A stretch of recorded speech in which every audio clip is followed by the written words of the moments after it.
ناظرین، Atlantic ocean پر موجود invisible high وے ایک ایسا ہائی وے جو انویزیبل ہے، نظر نہیں آتا، لیکن پھر بھی حیرانی کی بات یہ ہے کہ ڈیلی 1500 سے زیادہ فلائٹس اس ہائی وے کے ذریعے یو ایس سے یورپ جاتی ہیں، اور جس قدر پلینز کا ٹریفک اس ہائی وے پر ہوتا ہے پوری دنیا میں کسی اور ہائی وے پر نہیں ہوتا۔ ناظرین، اٹلانٹک اوشن پر موجود اس انویزیبل ہائی وے میں پلینز 60 کلومیٹر فرنٹ بیک کے فاصلے سے اور 30 کلومیٹر سائڈ بائی سائڈ کے فاصلے سے چلتے ہیں، اور یو ایس سے یورپ جانے والی فلائٹس کے لیے یہ انویزیبل ہائی وے ایک پراپر روٹ ہے۔ ناظرین، 100 سال پہلے دریافت کیا گیا یہ انویزیبل ہائی وے ہی اس قدر کیوں استعمال کیا جاتا ہے؟ آخر پلینز اس کے علاوہ کوئی اور روٹ استعمال کیوں نہیں کرتے؟ ناظرین، یہ تمام فیکٹس جانیں گے ہم آج کی اس مکمل ویڈیو میں، لیکن ویڈیو کے آغاز سے پہلے چینل کو سبسکرائب کرنا اور ویڈیو کو شیئر کرنا نہ بھولیے گا۔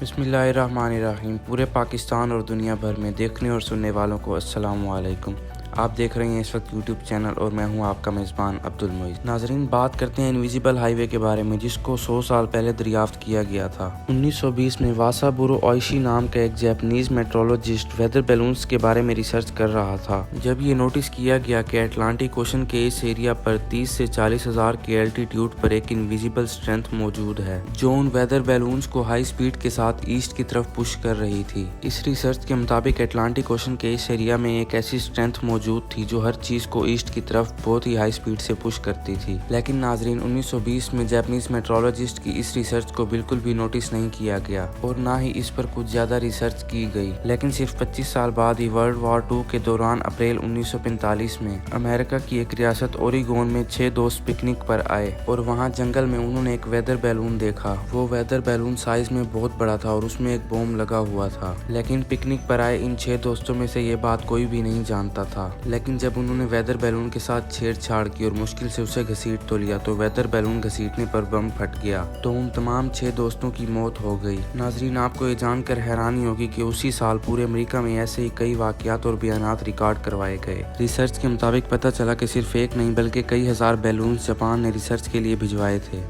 اس ریسرچ کے مطابق یہ پتہ چلا کہ اٹلانٹک اوشن پر 30 سے 40 ہزار کے الٹیٹیوڈ پر ایک اسٹرینتھ موجود ہے جو ان تمام اشیاء کو ایسٹ کی طرف پش کرتی ہے۔ اس تمام ایریا میں ہوا کا رخ ایسٹ کی طرف ہوتا ہے اور اس کی سپیڈ تقریباً 250 کلومیٹر فی گھنٹہ کی رفتار سے ہوتی ہے۔ ناظرین، یہ وہ وقت تھا جب ایسے ہی کئی ٹیوب شیپڈ راستے دریافت کیے گئے جس میں ایسٹ کی طرف بہت تیز ہوائیں چلتی ہیں اور وہ ہر چیز کو 250 کلومیٹر فی گھنٹہ کی رفتار سے ایسٹ کی طرف پش کرتی ہیں۔ یہ تمام ریسرچ صرف ایک جگہ پر نہیں بلکہ ڈیفرنٹ لوکیشنز پر نوٹس کی گئیں۔ اب تک کی ریسرچ کے مطابق یہ نوٹس کیا گیا ہے کہ یہ تمام ہوائی راستے ارتھ کے پولز اور ایکویٹرز کے چینج ہونے کی وجہ سے پیدا ہوتے ہیں۔ اب سوال یہ اٹھتا ہے کہ یہ ہوائیں ایسٹ کی طرف ہی کیوں چلتی ہیں اور یہ ہوائی راستہ صرف ایسٹ کی طرف ہی کیوں جاتا ہے؟ اس کی وجہ یہ ہے کہ ہماری ارتھ ویسٹ سے ایسٹ کی طرف اینٹی کلاک وائز شیپ میں روٹیٹ کرتی ہے، جس کی وجہ سے یہ ہوائیں بھی ایسٹ کی طرف چلتی ہیں۔ ناظرین، تب سے لے کر اب تک تیز ہواؤں کے اس راستے کو جیٹ اسٹریم کہا جاتا ہے۔ جیٹ اسٹریم کا یہ راستہ یو ایس سے یورپ جانے کے لیے ایک بیسٹ پاتھ ہے۔ اسی جیٹ اسٹریم کو انویزیبل ہائی وے کہا جاتا ہے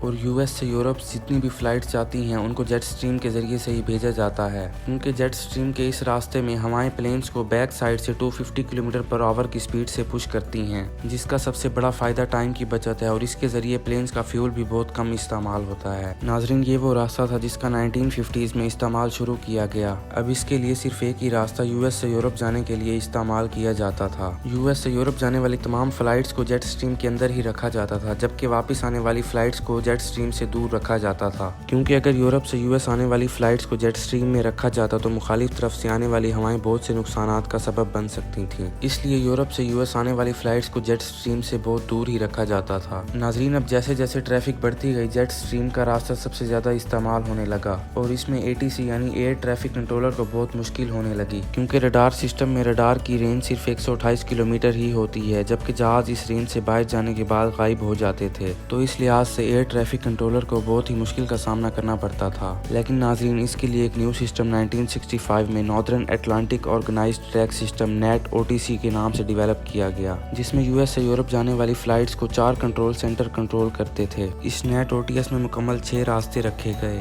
جن میں نیٹ A to F تک شامل ہیں۔ اس کا سب سے بڑا فائدہ یہ ہوا کہ اس سے ٹریفک کو کنٹرول کیا جا سکتا تھا اور ہر پلین کو پہلے سے ہی ڈیفرنٹ راستہ ایلوکیٹ کر دیا جاتا تھا ناظرین نیٹ او ٹی ایس میں یہ 6 راستے صرف ٹیل ونڈ کی وجہ سے مخصوص بنائے گئے، یعنی ان تمام راستوں میں پلینز کو ٹیل ونڈ اور بیک فورس ایسٹ کی طرف پش کرتی ہے، جس کی وجہ سے ٹائم کی بچت ہوتی ہے اور اس طرح سے پلینز کا فیول بھی کم خرچ ہوتا ہے، اور نیٹ او ٹی ایس کے یہ راستے فلائنگ پلین کو مینٹین رکھتے ہیں۔ ناظرین صرف یہی وجہ ہے کہ آپ کو پوری دنیا میں سب سے زیادہ traffic net O T S پر ہی دکھائی دیتا ہے۔ اس میں تمام پلینز فرنٹ بیک سے 60 کلومیٹر کے فاصلے سے اور سائیڈ بائی سائیڈ سے 30 کلومیٹر کے فاصلے پر چلتے ہیں۔ اس طریقے سے حادثات سے بھی بچا جاتا ہے اور زیادہ ٹریفک بھی نہیں ہوتی۔ جیسے پوری دنیا میں پلینز کے لیے پراپر ہائی ویز بنائے گئے ہیں، ایسے ہی اس انویزیبل ہائی وے کو نیٹ او ٹی ایس کا نام دیا گیا ہے، اور نیٹ او ٹی ایس کے ساتھ ساتھ اس کو انویزیبل ہائی وے بھی کہا جاتا ہے کیونکہ اس کی کوئی فکس لوکیشنز نہیں۔ ناظرین جیسا کہ آپ کو بتایا کہ یہ راستہ صرف ٹیل ونڈ اور تیز ہواؤں کے ایسٹ کی طرف رخ کی وجہ سے بنایا گیا ہے، اس وجہ سے اس راستے کو انویزیبل ہائی وے کہا جاتا ہے۔